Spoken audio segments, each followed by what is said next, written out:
কিসের সংস্কার, কিসের জন্য? আওয়ামী লীগ নাই, বাংলাদেশের রাজনৈতিক ভারসাম্য নাই। সত্যেরই তো জয় হবে, কারণ বঙ্গবন্ধুর বিরুদ্ধে অনেক প্রোপাগান্ডা হয়েছে। বঙ্গবন্ধুকে কেউ ম্লান করতে পারেন নাই, পারবেন না। জননেত্রী শেখ হাসিনা বাংলাদেশের মানুষের জন্য অভূতপূর্ব কাজ করেছেন, কেউ ম্লান করতে পারবে না। আওয়ামী লীগ বাংলাদেশের স্বাধীনতার অন্যতম অংশীদার, অনস্বীকার্য। বাংলাদেশের ইতিহাস দেখতে গেলে আওয়ামী লীগকে ছাড়া লেখা যাবে না। সুতরাং শত চক্রান্ত করেও কোনো লাভ হবে না। তো বলতে চাই যে বঙ্গবন্ধুকে গরু ছাগল বলদ দিয়া দল করতে বলছিল নাকি?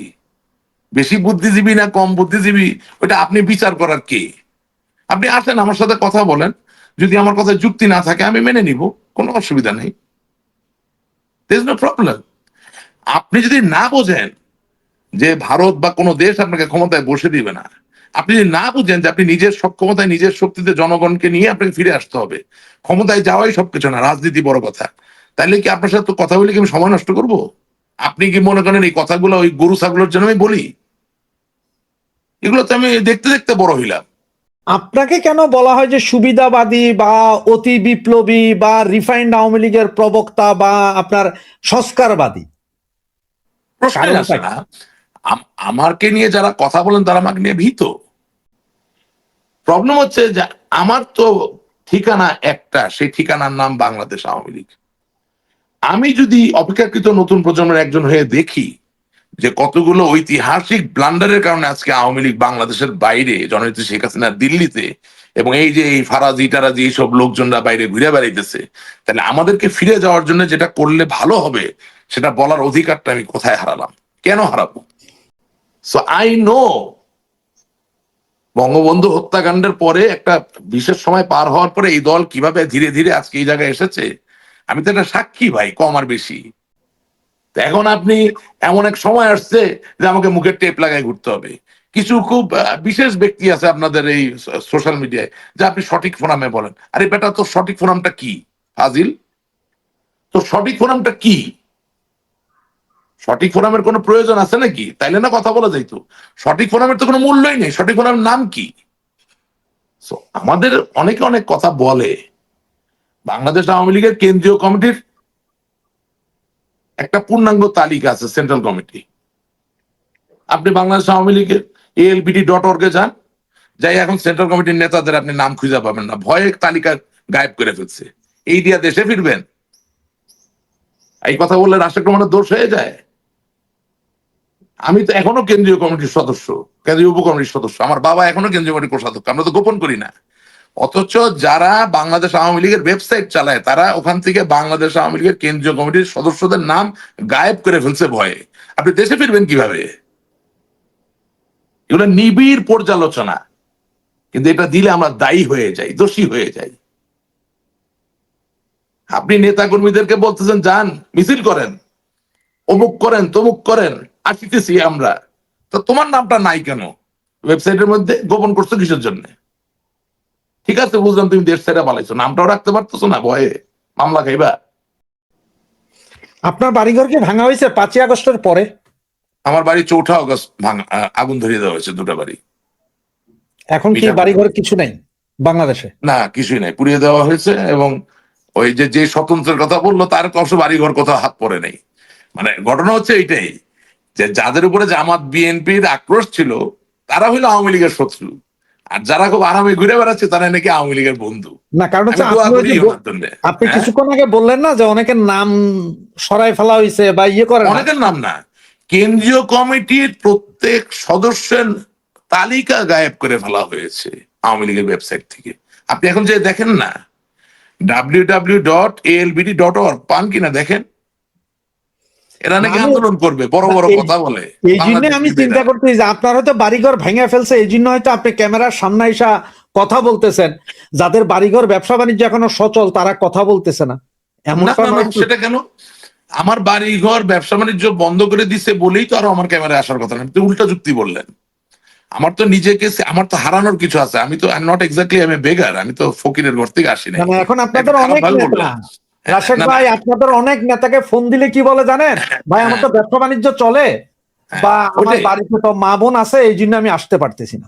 না না, আমি আপনাকে ওই কথাটাই বলতে চাচ্ছি যে আমারও তো ওই হিসাবে গেলে ক্যামেরায় আসা উচিত না। বাট আমি কি বুঝি, আমি বুঝি আমার কমিটমেন্টের তো একটা টায়ার আছে। My first commitment is to my country. এখন ভাই আমি এত বীর বাহাদুর হই নাই যে আমি কাউকে গিয়ে বলতে পারছি লাঠি দিয়ে পিটান সহ্য করবো, আমি পারবো না ভাই, যেটা পারি না এটা খাওয়া মিথ্যা বলে লাভ নাই।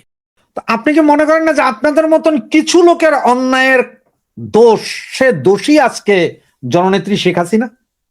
হ্যাঁ, যদি আপনি আমাকে দোষী করেও শেখ হাসিনাকে দেশে ফিরাইতে পারেন, আওয়ামী লীগকে প্রতিষ্ঠিত করতে পারেন, কেন না, আমি দায় নিব।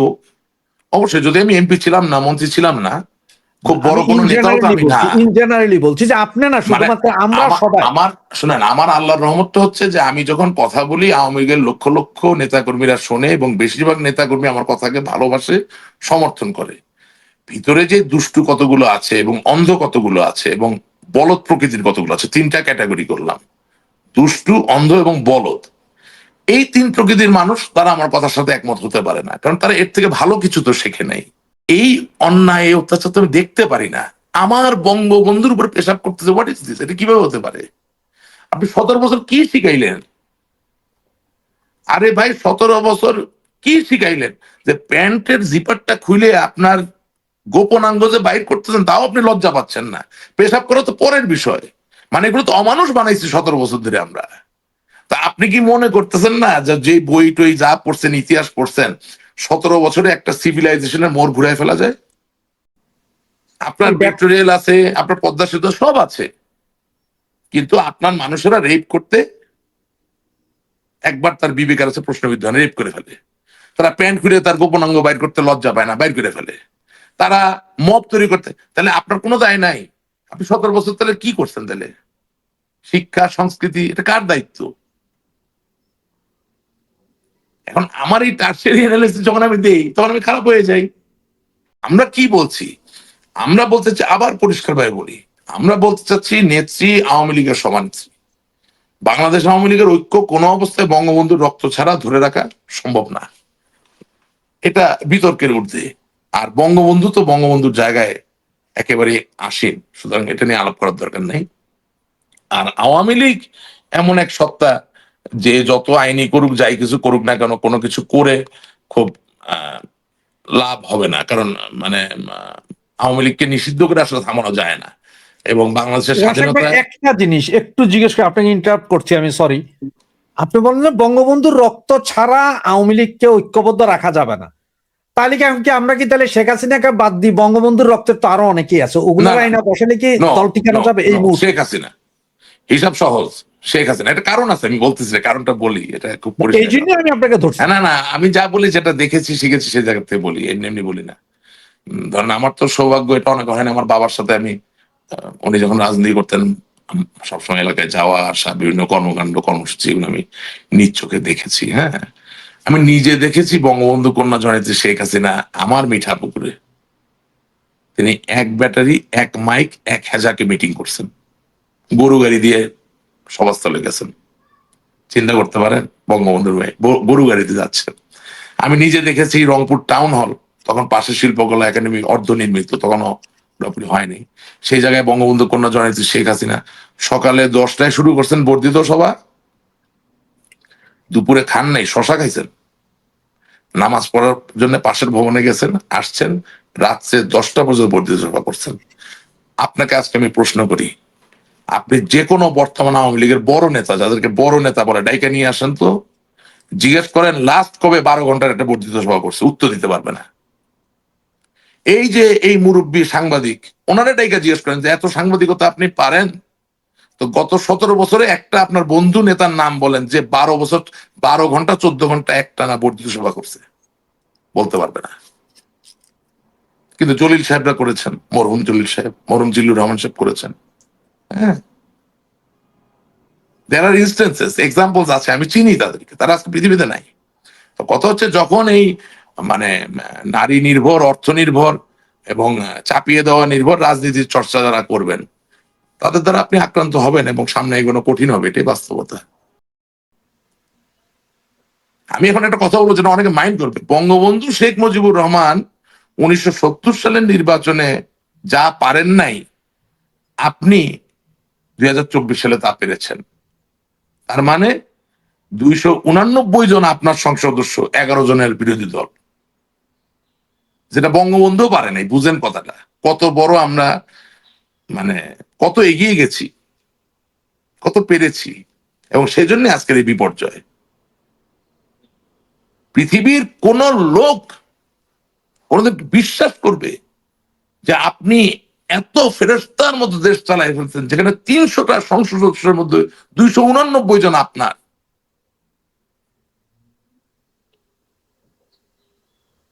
যদি কোনোদিন আপনার চাকরি চলে যায়, যদি আমার কোনোদিন খাওয়ার টাকা পয়সা না থাকে, তাইলে আমরা উন্নত বিশ্বের যে কোনো একটা কমেডি ক্লাবে গিয়ে যদি এই জোকটা বলি যে আমি একটা নির্বাচন করেছিলাম, সেই নির্বাচনে আমি এত ভালো ছিলাম যে 300টি আসনের মধ্যে 289টি আসন আমি পেয়েছি, মানুষ হাসতে হাসতে পড়ে যাবে, আপনাকে অনেক বকশিস দেবে।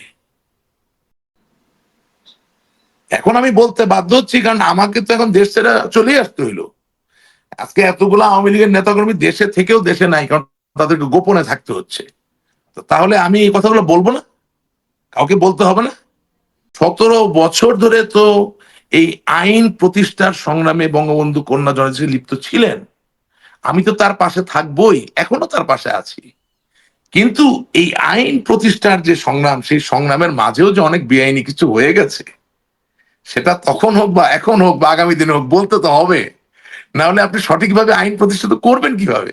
আমি তো আপনাকে বলছি, আমি এর আগেও অন্যান্য টকশোতে বলেছি যে ঐক্যের তো কোনো বিকল্প নাই। কিন্তু সমস্যা হলো কি, যে এই লোকটা 17 বছর ধরে টাকার বিনিময়ে বা নারীর বিনিময়ে বা ক্ষমতার বিনিময়ে বা কোনো কিছুর বিনিময়ে কমিটি দিয়েছেন, তারে দিয়ে আপনি ঐক্যটা তৈরি করবেন কেমনে? আমার তো কোনো দ্বিমত নাই, আমার প্রশ্ন আছে, এই প্রশ্নের উত্তর পাওয়ার অধিকার তো নিশ্চয়ই আমার আছে। এখন আপনি ধরেন পুলিশের চাকরি খুঁজতেছেন, কোন মন্ত্রীকে গিয়ে ঘুষ দিচ্ছেন, তা আপনি ঘুষ দিয়ে যদি পুলিশ হন, তারপর যে আমি বলি আহা হা আসুন আপনি একজন বিবেকবান পুলিশ হন, এটা কি হচ্ছে নাকি? তো সিমিলারলি যেই কমিটিটা আপনি দিচ্ছেন নারী, টাকা বা অন্য কোনো সুবিধার বিনিময়ে, সেই কমিটিকে দিয়ে এবং আপনাকে দিয়ে কোন ঐক্যটা আপনি তৈরি করতে পারবেন? গেল এক। 2 নাম্বার, নেতৃত্বে একজন মানুষ, তৃণমূল তো ওনার সাথে অবশ্যই কথা বলবে, এটা তাদের অধিকার। আমি কি তৃণমূলের বাইরে? আমিও তো তৃণমূল, আমি তো বড় কোনো নেতা না।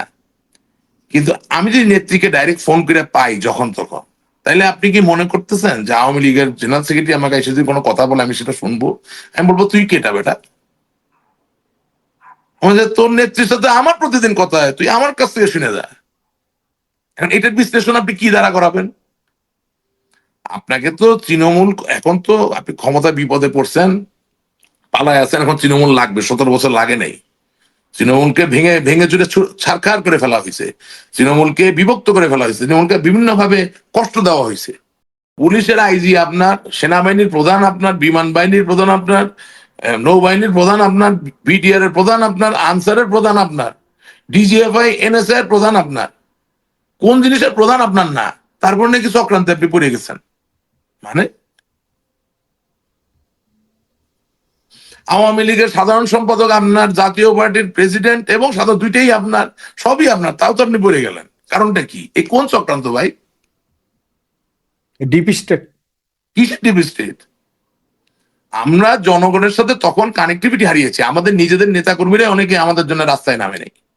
ইহাই বাস্তবতা, এটাই রিয়ালিটি। নেত্রী অলরেডি বলছে দেশে ফিরে যাও, এরপরে অনেক নেতা বলছে নেত্রী ডাক দিলে আমরা ঝাঁপিয়ে পড়বো, দেশে যাব। নেত্রী এবার আর কি করে ডাকবে? মাইক দিয়ে? টেলিগ্রাম মিটিং এ বলেন, আপনি শুধু একটা হুকুম দিয়ে দেখেন নেত্রী কি করি, ফাটাই ফেলবো, জ্বালাই ফেলবো, কতবার হুকুম দিল চড়াই ভাই? ফেলবো। হ্যাঁ, কতবার বললো উনি যে দেশে যান আপনারা? যাবে না তো কেউ এইভাবে, পরিবেশ তৈরি হয়নি তো, রিয়ালিটি। যেখানে আপনার নেতা বলবে আপনি মিছিল করুন, মিটিং করুন, আগুন ধরিয়ে দেন, ভেঙে ফেলুন, চুরমার করে ফেলুন, জেলে যান, সেখানে আপনি একটি দুটনি এসি চালিয়ে ওয়েবক্যাম চালু করে বক্তব্য দিয়ে যাচ্ছেন, হয়তো বা রাত্রেবেলা কলকাতার কোনো পার্কে গিয়ে দুটো বিয়ারও মারছেন। তো সেখানে তো নৈতিক জায়গা তৈরি হবে না। This is reality.